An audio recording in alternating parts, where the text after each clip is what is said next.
Guys, welcome back to my channel, Narxary Education channel. Tadi ini जों सायगोन class 8 नि class 10 नि chapter 8 lesson 8 जायखौ जोङो important topics फोरखौ जों सावरायगोन। दा जों first of all जोंनि गिबियावनो मोनब्रै बुस्थुखौ जोंनो नांगोन। दा बेफोरखौ जोङो जाहैबाय आखान्थि 3 नि बा बोरै sin 10 cos मोनो। दा जों फार्स्टआव sin जोङो Chapter 8 ni sin cos आरो 10 cosec sec आरो मा जोंहा cot। दा बेफोरखौ जों मोननो थाखाय माखासे खान्थिफोर दं जायफोरखौ जोङो बेनि गेजेरजों मोनगोन। दा बेनि थाखाय जोङो 3 माने मोनथाम बे आखान्थि 3 मोनथाम बे आखान्थि 3 नि सुनाय बे खान्थि बायदि जोङो बेखौ लागोन। जितु जोङो A B C बेवहाय जोङो B आ 90 डिग्री जों जुदि बेवहाय A लायो अब्ला जोङो एंगल A जानांगोन। A A A A A अब्ला जोङो बेयाव मिथिनांगोन sin खौ मारै मोनो cos खौ मारै मोनो 10 खौ मारै मोनो। जोंहा sin मोनसे मोननो थाखाय जोंनो मा नांगोन गिबियाव आरो बेनि सिगां गोसोआव ला नेखौ जोङो मा होनगोन नैबेनि रावै नेखौ बुङो नांजाब आखान्थि आरो नैबे जाबाय जोङो उल्था आखान्थि आरो नैबे लाव आखान्थि। दा बे मोनथामखौ जोंनो गिबियाव जों गोसोआव लाग्रोनांगोन। बेखौ जोङो ओरैनो आखान्थि 3 बायदि जों बेखौ बुंगोन जोङो हासा आरो थोंगोर नेखौ लाव आखान्थि। दा जोंनि थाखाय ट्रिगोनोमेट्रिकआव जोङो 3 खनासोआव जों बेखौ मा मोनगोन नांजाब सिंनिखौ नेखौ जोङो उल्था नेखौ जोङो लाव आखान्थि। दा गिबियाव जों sin जानो थाखाय जोङो माखौ नांगोन जोंनो गिबियावनो उल्था आखान्थि नांगोन। उल्था आखान्थि आरो जोंनो नांगोन लाव आखान्थि सर्टआव लिरबाय आङो। बेनिफ्राय जोंनो cos जानो थाखाय जोंनो मा नांगोन नांजाब आखान्थि बा जोंनो लाव आखान्थि नांगोन दा बेखौ जों गोसोआव लाग्रोनांगोन। आरो 10 जानो थाखाय जोंनो नांगोन उल्था आखान्थि बा नांजाब आखान्थि दा जों गिबियावनो बे मोनथामखौ गोसोआव लानांगोन अब्ला जों लिरनो हागोन। आरो cosecखौ मोननो थाखाय जोंनो मा नांगोन जों cosecखौ दिहुननो थाखाय sin नि उल्था जोंहा cosec होमबा cosecखौ जों मोननो थाखाय मा नांगोन लाव आखान्थि बा उल्था आखान्थि जोंनो नांगोन। ओमफ्राय जोंहा secआ cosनि उल्था अब्ला जोंनो मा नांगोन लाव आखान्थि बा नांजाब आखान्थि। आरो गुबुन फारसे 10 कटआबो जोंहा 10 नि उल्था अब्ला जों 10 नि थाखाय मा नांगौमोन नांजाब आखान्थि बा उल्था आखान्थि। दा जोङो गिबियाव बे मोनब्रैखौ गोसोआव लाखिग्रोनांगोन अब्लानो जों हागोन। आरो जों गोसोआव लाखि बेवहाय 10 खौ जोङो मारै मोनो मालाबा 10 जुदि A लायो अब्ला जों 10 खौ मा मोनगोन sin A bye cos A ओरैबो मोनगोन। आरो जों मा मोनगोन cotखौ मा मोनगोन cot A खौ जोङो cos A bye sin A बेबायदि महरै जों मोननो हागोन। दा बेखिनिखौ नोंसोर गोसोआव लाखिनांगोन बेखिनि फर्मुला। बेजों लोगोसे जोंहा मोनसे दङ पाइथागरासनि मावसुलि जाय जोंनो नैबे चेप्टारनि थाखाय इम्परटेन्ट। दा पाइथागरासनि बुंफुरलु बायदियै जोङो थाखो 9 निफ्राय सावरायबोदों अब्ला जोंहा बेहाय मोनगोन जों A B C लायोब्ला दा लाव आखान्थि मोनसेया मा होनना बुंदों जोङो गुबुन मोननै आखान्थि 3 दाजाबगासिनो समान जायो। ओंखायनो जोङो पाइथागरासनि मावसुलि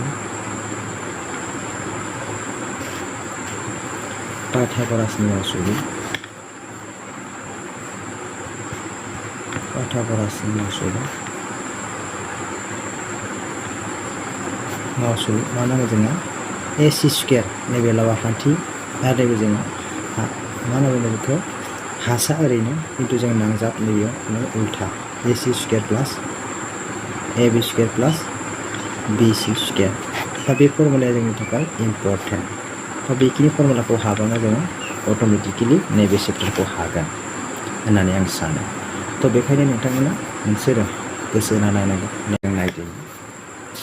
8.1 नि कुइसन नम्बर 1 मा दङ जोंहा बेवहाय सोंनाय बिदां 1 जोङो ट्रेंगल ABC आव B आव खनाथि आरो AB = 24 cm BC 7 cm अब्ला sin A cos A sin C cos C बेखिनिखौ जों दिहुननांगौ अब्ला जों फै आखान्थिथाम बानायग्रोनो लागोन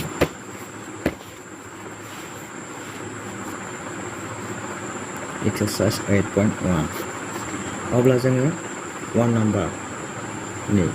जों मोनसे आखान्थिथाम आखिबाय बेवहाय अब्ला इयाव जोंहा ABC BC G B आ खनाथि खना ओंखायनो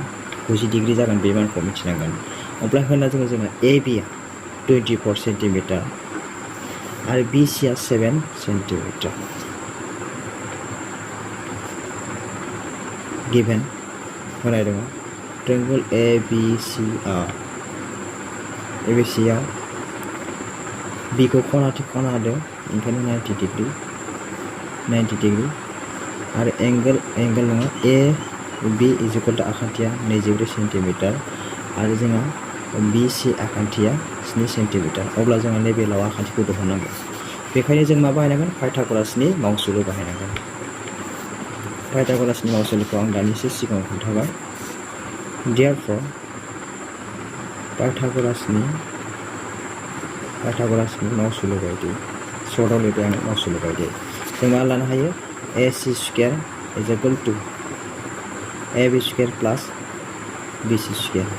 अब्ला जों AC खौनो दिहुनखानांगौ ओंखायनो AC खौ लाखियो डिसिम्प्लाय AC² AB आ बेसेबां दङ जोंहा 4 cm² + 7 square अब्ला जोंहा बेवहाय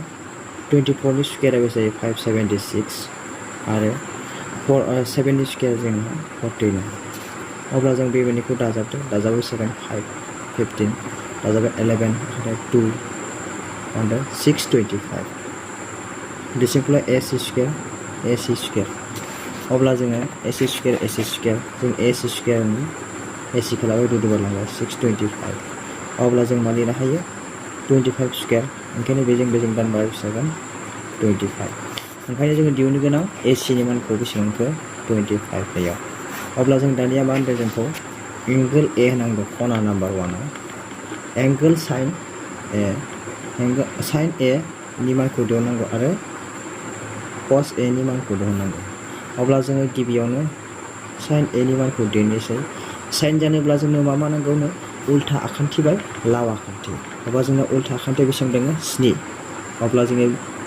BC बाय AC होबाय आङो अब्ला बेनि माना BC ना जोंना 7 आरो AC ना बेसेबां जोंना 25 गुबुन फारसे जोंना cos नि दिहुननांगौ cos A अब्ला cos A नि थाखाय जोंना मा नांगौ cos जानोब्ला जोंनो मा नांगौनो नांजाब आखान्थि बाय लाव आखान्थि नांजाब आखान्थिया जोंना AB आरो लाव आखान्थिया जोंनिया AC अब्ला जोंनो मा नांगोन 24/25 होमबा जोंना रमान नाम्बार 1 नि एन्सार ओंखारबाय बेखिनियानो नेक्स्ट जोंहा रमान नाम्बार 2 नि थाखाय दिहुननांगौ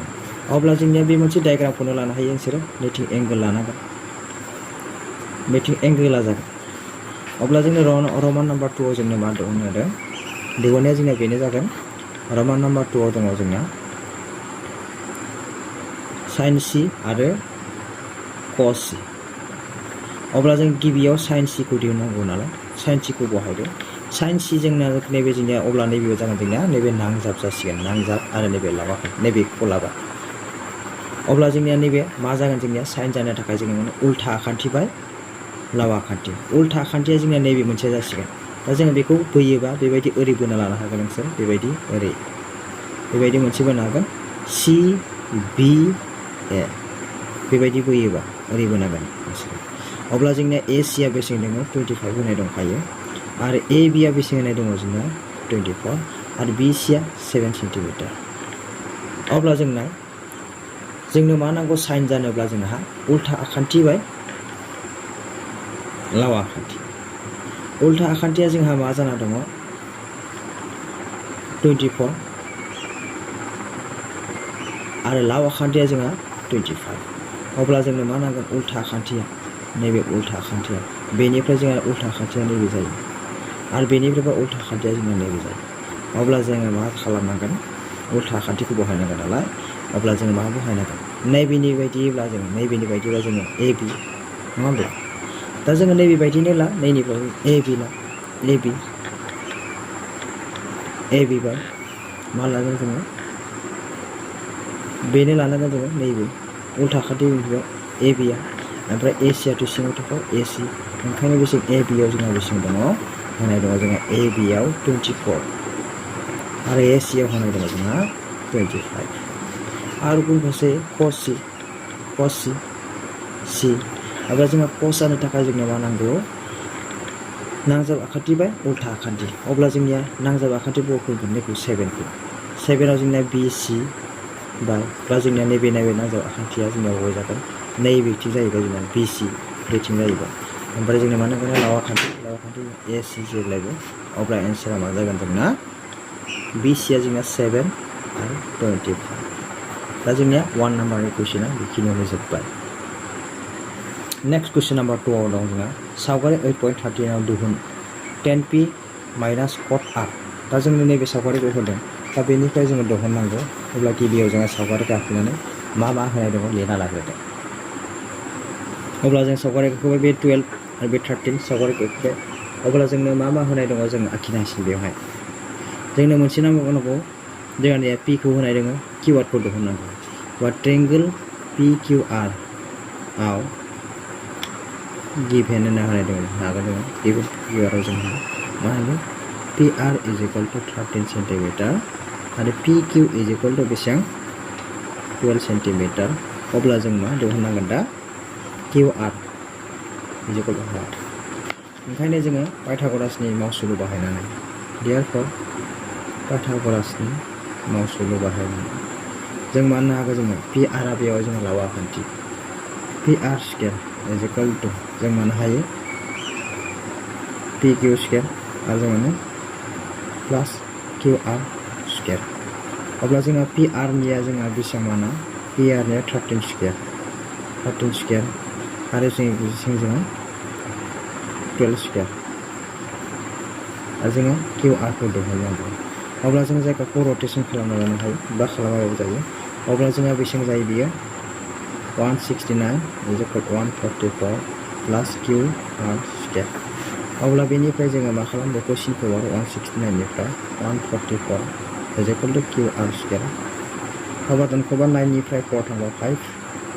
आरो जोंहा नै 6 निफ्राय 4 थांब्ला जोंहा 2 1 to 1 दानो थांबाय ओंखायनो QR स्केयार अब्ला जोङो बेखौ रुटबारखौ लांबा जोङो 5 स्केयार खालामनो हायो बा QR स्केयार दानबा ओंखायनो बेसेबां 5 = QR अब्ला QR नि माना नैबेनि माना जोंहा मा मोनखौ 5 मोनबाय अब्ला जों दा दिहुननांसिगौ 10p आरो कट R नि मानखौ दा जोंहा खनाफ्रा मोनसे मा जागोन मोनसे जोंहा दिहुननांगौ 10p आरो कट R अब्ला गिबियाव जोङो 10p खौ लाग्रोनोसै नै बेखौ 10p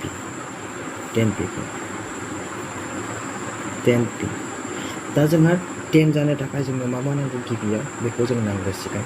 उल्था आखान्थि बाय नांजाब आखान्थि नांगौ जोंनो अब्ला नैबे जोंनिया लाव आखान्थि जुदि जोङो 10 खौ नैखौ P लायो जों बेनिफ्राय जुदि लायोबा नैबे जोंनिया मा जागोन नांजाब आखान्थि नैबे उल्था आखान्थि नैबे लाव आखान्थि अब्ला जोंहा 10 जानो थाखाय नांगोन उल्था आखान्थि बाय नांजाब आखान्थि अब्ला जोंहा उल्था आखान्थिया QR आरो नांजाब आखान्थिया PR PQ अब्ला जोङो बहायना होदो QR नि माना बेसेबां जोंना 5 आरो PQ नि माना बेसेबां 12 आरो गुबुन फारसेयै मा दङ जोंहा दिहुननांगौ कट R अब्ला जों नैखौ लानांसिगोन अब्ला बेलेग जालासिगोन अब्ला जोंहा कट जायोबा मा नांगोन कट नांगोबा नांजाब आखान्थि बा उल्था आखान्थि अब्ला नैबे जोंनिया नांजाब नैबे जोंनिया मा जागोन उल्था आखान्थि अब्ला जोंनिया QR जागोन सायाव QR ओमफ्राय मा जागोन PQ अब्ला मा जागोन नैबे जोंनिया 5 आरो 12 ओंखायनो जोंनो कुइसनाव होना दं 10p minus cot r is equal to जोङो 10p नि जायगायाव जों मा होनो हासिगोन दा 5/12 आरो cot r नि जायगायाव होनो हासिगोन जों दा 5/12 अब्ला दानख'बा जोङो लाखिगोन दिहुननो गोनां जागोन आन्सारा बेखिनियानो दा नोंथांमोनखौ बुजि मोनदों सानो जुदि बुजि मोनाखै कमेन्ट बक्सआव सोंहरनो हागोन दा नेक्स्ट कुइसन 3 नाम्बाराव जोङो होना दोनदों मा होनानो जुदि sin a is equal to 3/4 अब्ला जोंनो cos a tan a खौ साननानै दिहुननांगौ cos a आरो tan a मानखौ दिहुननांगौ जोङो sin नि बेयाव आखान्थिनि मानफोरखौ होना दङ दा जोंहा बेखौबो पाइथागरासनि मावसुलु बाहायनानै मोनसे दिहुननांगोन अब्ला फै जों दानिया थांदिनि अब्ला गिबियाव आङो लिरना लाग्रोबाय sin a is equal to 3/4 अब्ला जोङो sin जानो थाखाय जोंनो गिबियाव माबा नांगोन उल्था आखान्थि बा लाव आखान्थि अब्ला जोंहा उल्था आखान्थिया मा जागोन जोंनिया उल्था आखान्थि होनब्ला जोङो BC खौ मोनथिगोन बा 3 आरो लाव आखान्थि जोंनो 4 जाना दङ अब्ला जों AB खौ दिहुननांगौ ओंखायनो पाइथागरासनि मावसुलु बाहायनानै डाइरेक्ट होबाय आङो जोंहा AC आ होनाय दङ AC square is equal to AB square plus BC square अब्ला जोंहा AC आ बेसे दङ 4 स्क्वायर आरो AB थ' गैया जोंनिया AB खौ दिनांगौ AB स्क्वायर प्लस 3 स्क्वायर अब्ला जों नायदो बेनिफ्राय जोङो दानख'नांगोन बा 16 is equal to AB square मा जागोन बेयो 9 अब्ला 16 minus 9 नैबे प्लस नालाय बिथिं बारबा 9 जागोन AB स्क्वायर अब्ला 16 निफ्राय जोंहा 9 थांब्ला बेसेबां जागोन 7 is equal to AB square दङ ओंखायनो जों मिथिङोबा गोबार 7 is equal to AB जागोन बेखिनि अब्ला जों दानिया दिहुननांसिगौ माखौ दिहुननांसिगौ जोङो नैबेखौ गोबार 7 खौ दिहुनबाय अब्ला जोङो sin cos आरो tan खौ जों दिहुननांसिगौ दानिया जों ओंखायनो cos a खौ दिहुननांगौ जों cos a जानोब्ला जोंनो नांजाब आखान्थि आरो लाव आखान्थि नांगोन नांजाब आखान्थि आरो लाव आखान्थि नांगोन अब्ला जोंना नांजाब आखान्थिया नैबे जाबाय आरो नैबे जोंना उल्था आखान्थि नैबे लाव आखान्थि अब्ला जों मा नांगोन नैयाव नांजाब आखान्थिया जोंना बेवहाय नांजाब आखान्थिया जोंनिया गोबार 7 आरो लाव आखान्थिया जोंनिया 4 आरो गुबुन फारसेयै आरो मा दङ जोंनिया जों दिहुननांगौ cot tan a खौ दिहुननांगोन 10 जानोबा जोंनो नांगोन उल्था आखान्थि बाय नांजाब आखान्थि उल्था आखान्थि बाय नांजाब आखान्थि अब्ला जोंना उल्था आखान्थिया बबे जागोन नैबे जोंना A होलादो एंगल A नैबे A बेखौ होना लानोसै एंगल A अब्ला उल्था आखान्थिया 3 आरो जोंना नांजाब आखान्थिया जोंना गोबार 7 अब्ला जोंना 3/7 दिहुननो गोनां एन्सार खिनिया बेखिनि